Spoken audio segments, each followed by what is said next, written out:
and welcome to Labour Lens. I am Sharon Ijason. On this week's episode of the program, we'll be having a conversation with the Minister for Labour, Dr. Ngige.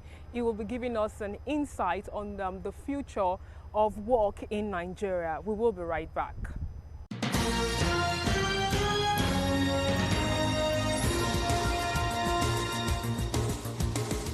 Physical and emotional abuse, assault, intimidation and threats are some of the common tools of harassment and violence in the workplace. At its centenary celebration in June 2019, the International Labour Organization adopted Convention 190, which deals basically with ending violence and harassment in the workplace. 9 months after its adoption, this year's International Women's Day provided the opportunity for the women's wing of the Nigeria Labour Congress to rally support for its ratification and domestication in Nigeria. Speakers said the buy-in of the Nigerian government will hasten the convention's ratification. Engagement of government seriously on this issue. I don't know to what extent that has happened, but it is very, very important. You saw some workers, they were flogging them before they came late, because they came late to work. And the man was laughing, flogging them. It's an abuse of rights, because it's not within the context of the terms of employment. The NLC and other key players believe sensitization is key to getting the convention work. We'll have our job cut out for us. Right now, the buzzword is about casualization. It's about the ills people are going through. In spite of all the laws that we have seen, and whether domesticated or whether used or not, we still suffer violence. And so this document is very, very important for us, especially when we are talking about decent work. The Nigerian Labour Congress Women Commission needs to take it, not just Women Commission, but with the President of Congress to take it to the relevant ministries. All here are hoping that in another 12 months, Nigeria will have been able to make a mark by becoming the second country after Uruguay to ratify the convention.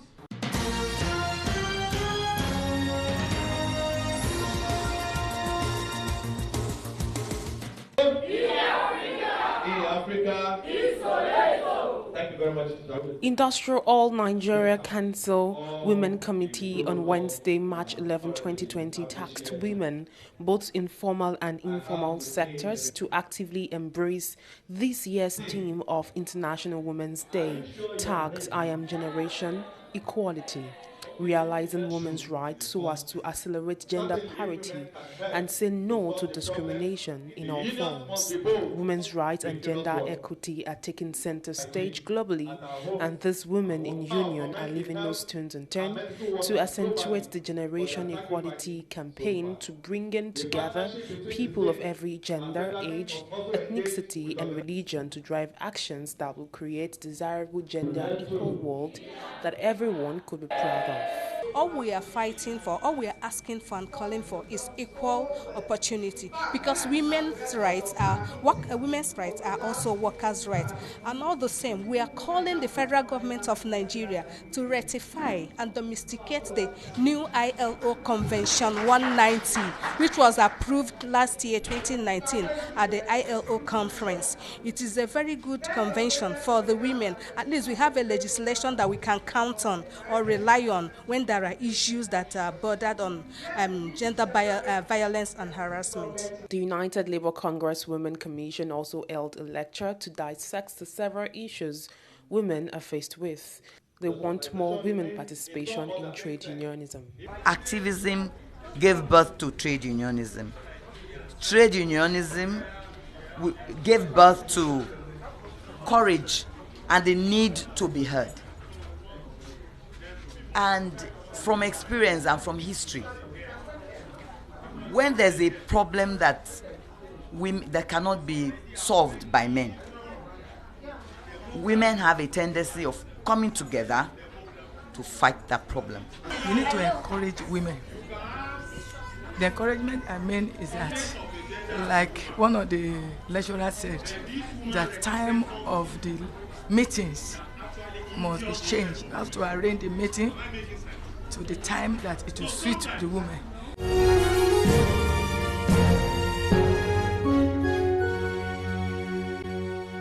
Employers will always try to cut costs, cut corners. I think we've emphasized the role of Ministry of Labour, because a situation whereby government agencies are participating in this gives you concern whether the Ministry of Labour could be impartial in trying to monitor this. So, and then Ministry of Labour is equally an employer of labour by extension of it being an arm of the state, and the state is major employer of labour. So that is why all these issues have not been eradicated. So if the Ministry of Labour is independent, we have gone a long way in clearing this. If you watch of late, when people call for strike action in Nigeria, the Ministry of Labour, the first thing they will say is illegal.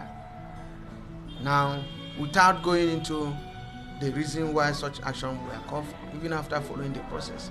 So I think the Ministry of Labour, to retain their credibility as an arbiter, they need to do more, in making sure that all precarious employments, are addressed. If they don't do that, then Nigeria will remain where we are.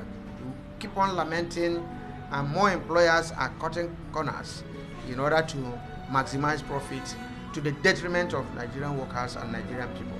Casualization, outsourcing, or whatever name they choose to call it are all the same. And it's like enslaving the workers, because ab initio, the unions and the trade unions have been speaking against casualizations of workers.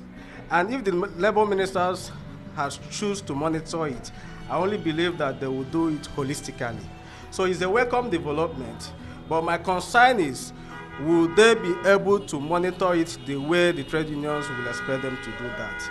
And if they ever do that, then it's going to be a plus to them. And the workers in Nigeria will no longer continue to suffer in the hands of the oppressors.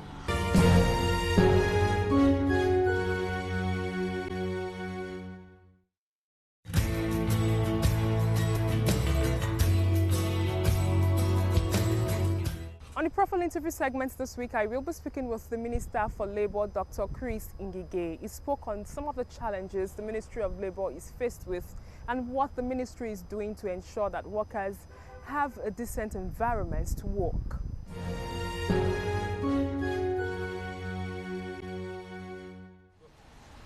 It's good to have you on the program. Thank you. Thank you. It's the first time I'll be having a conversation with you since you were reappointed as the Minister for Labour and Employment. Can you tell us, is there anything new you've been able to bring to the table in terms of ensuring that workers' rights are protected? Since my reappointment, there have been some new developments. First and foremost, the President Muhammadu Buhari, had signed the bill passed by the two chambers of the National Assembly on the minimum wage into law.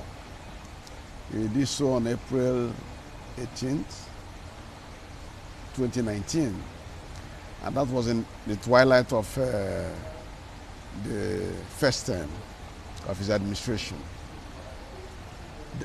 So it became law that the least paid worker in the Nigerian public and private sector should get a compensation of 30,000 naira minimum for job done in any establishment in Nigeria.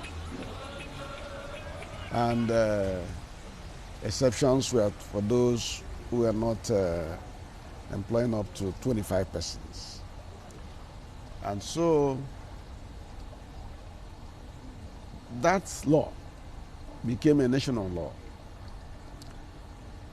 And that law, being a national law, means that the federal government and federal establishments, the state governments, the local governments, employees were to earn this amount of money. It also meant that the private sector employees were also to get this kind of money monthly for the least paid worker, for the person on the lowest rung of the ladder. Once you did that, there were consequences that were thrown up. And those consequences were financial.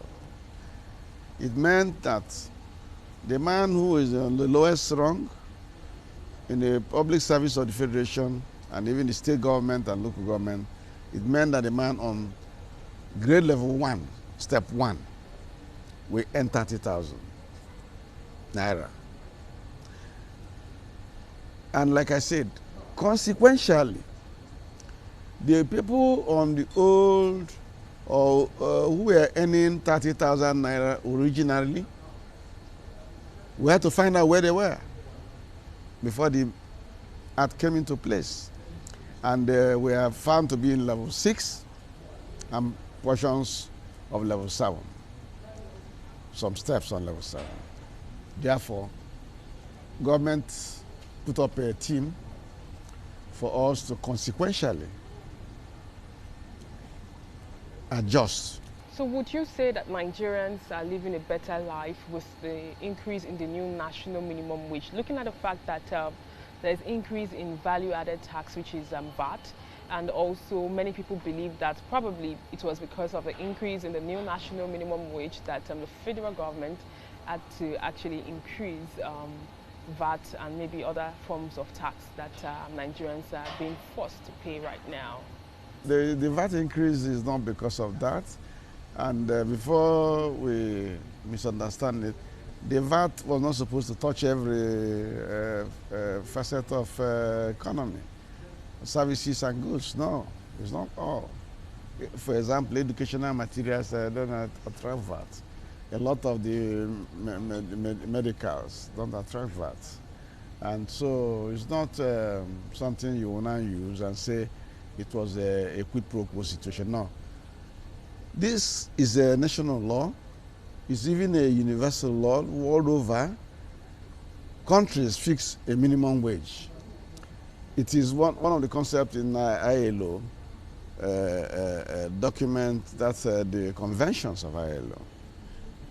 And this convention, I think Convention 87, have been adopted by Nigeria. So it means that we have to give our workers minimum wage as part of the decent job agenda in the world of work of the International Labour Organization.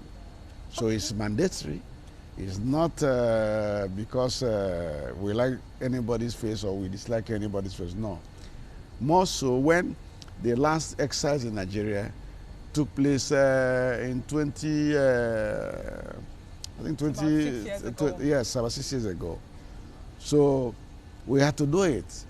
And they even made the law more robust now, that we must review it every 5 years. Some states added 1,000 naira to the new national minimum wage consequential adjustment in salaries. Would you think this is a good deal, owing to the fact that negotiations was actually made at the federal level, but of course at the state level, some states reported that they were only just given 1,000 naira as increase. Do you think this is a good deal?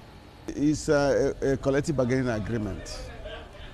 Once we finish and set up the minimum wage, the other issues on consequential adjustment arising therefrom are issues that were supposed to be done by joint negotiating councils.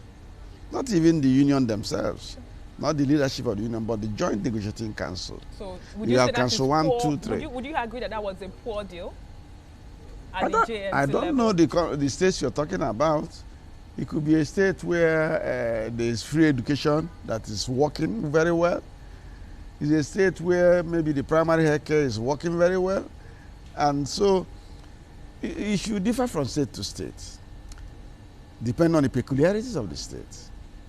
For example, Lagos State is paying more than the national minimum wage. Delta State, paying more than the national minimum wage. Rivers still on their own, but Akwa Ibom is paying something that is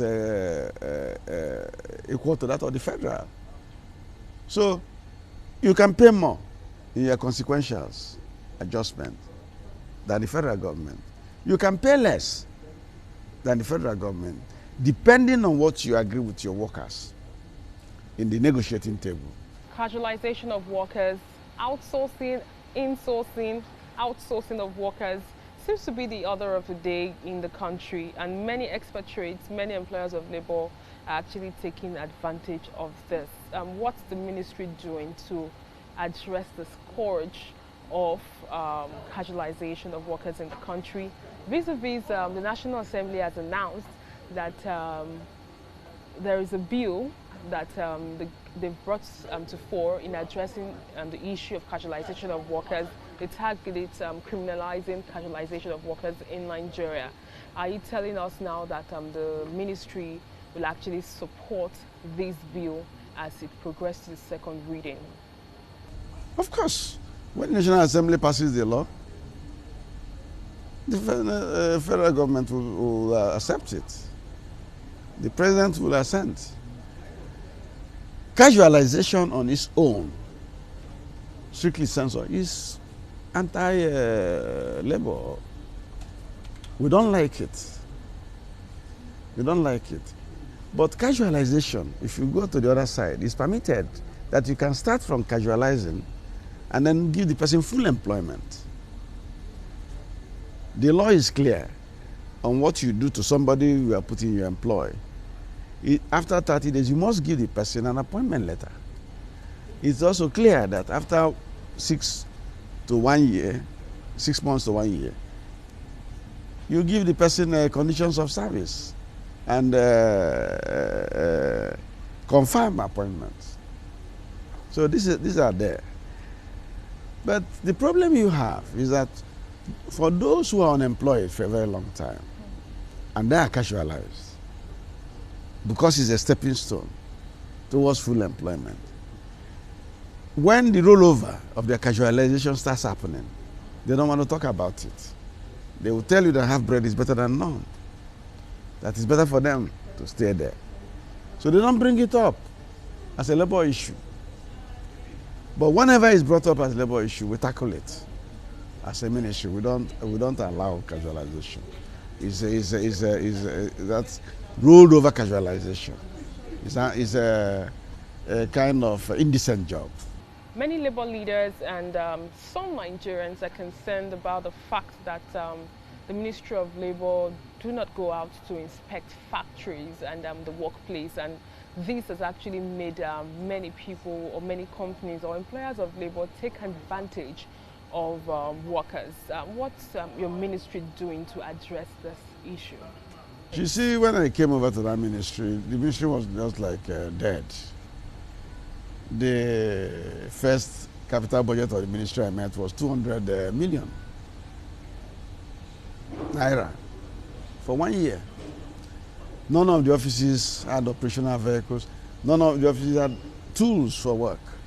Not to talk about adequate number of personnel to undergo this inspection we are talking about. We have started with personnel. We have done recruitment. All our zonal offices and state offices now have full complement of staff. We are now training those staff on labor inspection, which is they go into factories, they go into place of work and look at the books. The inspectorate division will look at the books in terms of staff employment, conditions of service. Then occupational safety and health will come and look at the safety. It's money that you use to oil personnel cost. So, but now we are getting over it in our 2020 budget. We hope to now to get vehicles to give to all the state offices and the zonal offices for them to do labor inspection. We also want to use it to check the status of employment, especially in construction industries. Because if you remember, this government is all about doing infrastructure. We are doing roads, we are doing railways, we are doing aviation. We are pumping all the money, completing all the projects that we abandoned, and even sea. So we would now like to know what these companies are doing with those funds in terms of their personnel disposition. We want to know how many foreigners are in this establishment, how many are Nigerians. If you have too much foreigners, we will tell you, because that's capital flight. You want to take out our money through bogus allowances and salaries. We will look into your tables, look into your nominal roll, look into your financial outlay too. And we will look at the places. Do they have creches for nursing mothers? Do they have clinics? Do they have ambulances? Do they have other health facilities? Do they register for NHIS? Do they have clinics where staff go when they are ill? And things like that. These are things that should be done. We will also look at enforcement of ECA, that's Employee Compensation Act, in terms of insurance for health workers, for workers when they have injuries, or accidents, or deaths in the course of work. Are you registered for that? Which the Nigerian Social Insurance Trust Fund is piloting. What you've just highlighted sounds very interesting and practicable. That's right. But my concern again is about the kind of personnel that are on ground, or you will be actually engaging, because it's one thing for the Ministry of Labour to inspect. It's another thing for you to have trustworthy inspectors that will come back and give positive reports that would benefit. Reports. Yeah, that would benefit both the employers of labor itself, and the government. Because from my experience as a labor reporter, I know I've moved from factory to factory, and they will tell you, oh, they don't pay them enough, or they work long hours. Now the question is, aren't the people that inspect, there's someone that comes from Ministry of Labour, and when they sort them, when they paid them, they don't come back again. So is there any measures that will be put in place to actually checkmate even the inspectors, to ensure that probably those that decide not to be factual would actually be penalized or punished? Yeah, we have gradation of authority. We sit in Abuja as the Federal Ministry of Health Headquarters. We have zonal offices. The zonal offices superintend the state offices. And those state offices, that's where you have these workers and these inspectors abounding. The zonal officers are supposed to do what you can call double check. They double check a report.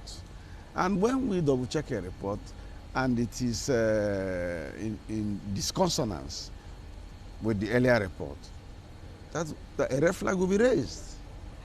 And once the red flag is raised, people from headquarters, the overseeing department, if it is occupational safety issue, occupational safety and health department will go. If it is issues on bad employment and wages will go, especially if the wages are not correct. If it is other anti-labor practices like casualization, long contract staffing, laying off of people without commensurate severance benefit, then inspectorate division will go. The issue of child labor seems to be a very big problem in the country. We have so many factories that still engage children to work, and they are very bold or proud about it, thinking that government or labor can't question them. Yeah. What is the government hoping to do to eradicate this scourge which we're faced with? The government is against child labor, and that is why we have legislations, for a start, to make child labor punishable.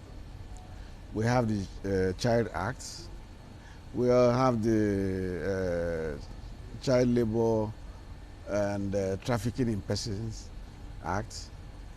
All those spell out their penalty. They spell out the penalty. we as government know that you cannot fight that with legislation only. We also have now to do certain things to make it unattractive, to make the pool of child laborers anemic, fatigue, so that people don't draw from that pool. They don't see anything to draw. We have done the universal basic education, which makes education primary to GSS2 compulsory. GSS3 is compulsory.